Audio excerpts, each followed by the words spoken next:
Hello! This is the final presentation of the Omdena Local Chapter Challenge, Mapping and Recommending Allocation of Fishing Activities across Region 2 in the Philippines. This challenge was developed, completed, and presented by the Omdena Laguna Chapter. My name is Heidi Mabel Serra, and I am the local chapter lead and also the project manager of this challenge. To give context to our project, it is focused on the Philippines, which is an archipelago with an abundance of aquatic resources that it leverages for socioeconomic growth through various fishing activities. However, in 2020, the Philippine Statistics Authority noted a 0.33% decrease in volume of fish production, and subsequently a 2.9% decrease in production value. This leads us to question which region or provinces are suitable for actual fishing activities and which are being over or underutilized based on the available resources and the current demand. This context gives us inspiration for the clear objective of the project, which is to utilize different data sources to map fishing activity, to optimize for the production volume and value based on this data, and then generate actionable insights on how to allocate activities based on the resources and the demand. This project aims to highlight how machine learning can be used to answer these questions and accomplish these objectives. This is why we will present a minimum viable product that is focused on the provinces of Region 2 and is based on the historical data from 2015 until 2021. The key milestones, therefore, are, of course, to collect the satellite and remote sensing data to both detect fishing activity and to represent the available resources. From there, we will optimize and forecast the production volume and value based on the collected data, and then finally, generate actionable recommendations based on the forecast on how to better utilize the fishing activities across the provinces. This challenge was tackled by over 20 collaborators from different backgrounds, all of which are data scientists, engineers, and machine learning engineers. So they were able to complete this project in a span of 9 weeks. Let's dive into the details. Initially, the collaborators started by extracting the data.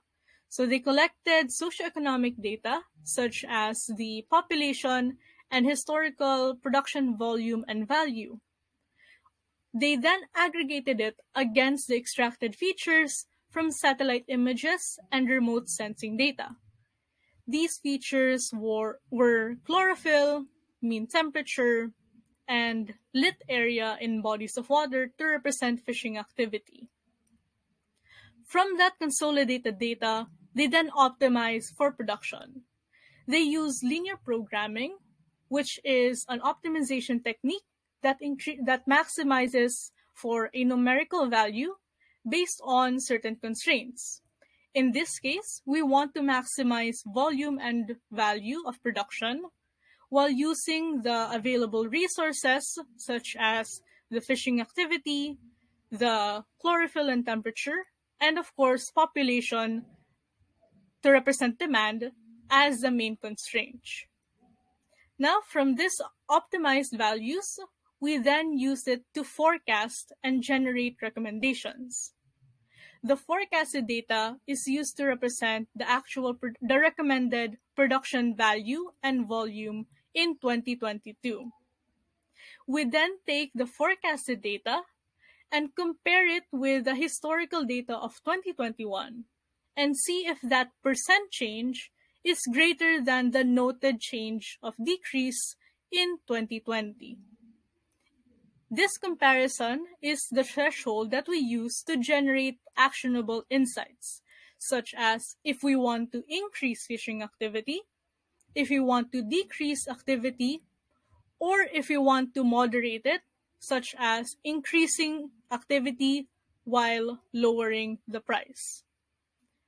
So then, we take those actionable recommendations and the forecasted data into a visualized interactive map.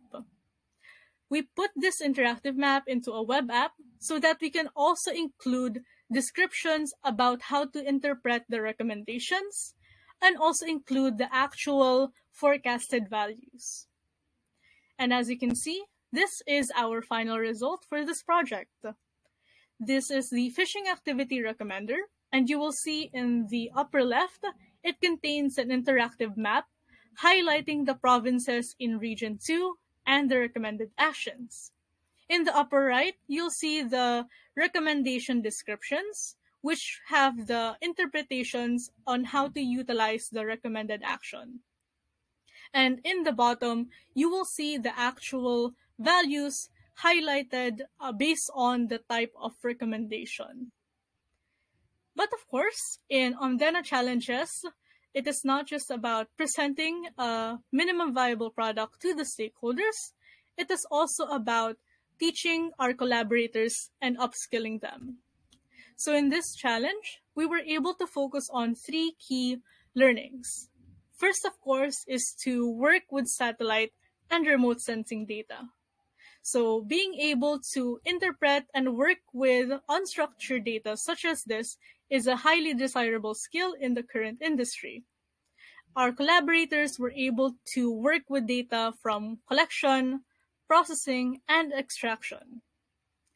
On top of that, they were able to practice and hone their optimization and forecasting techniques. In this case, they used linear programming for optimization and Holt-Winters method for forecasting. Optimization and forecasting are highly desirable skills that can be utilized in different industries, not just in agriculture, but even in finance and even real estate. Finally, one of the key learnings that is highly sought out is being able to translate data into insight. Here, the team was able to translate the raw recommended and forecasted values into actual actionable insights that stakeholders and business can read and digest to make data-driven decisions. And that is the end of our presentation for this local challenge. We would like to highlight these key collaborators who were task leads and high contributors. And of course, all of the other 20 plus collaborators who worked on this project. Again, thank you for watching this presentation. Feel free to reach out to the Omdena Laguna chapter about this project or about future projects that we have. Thank you.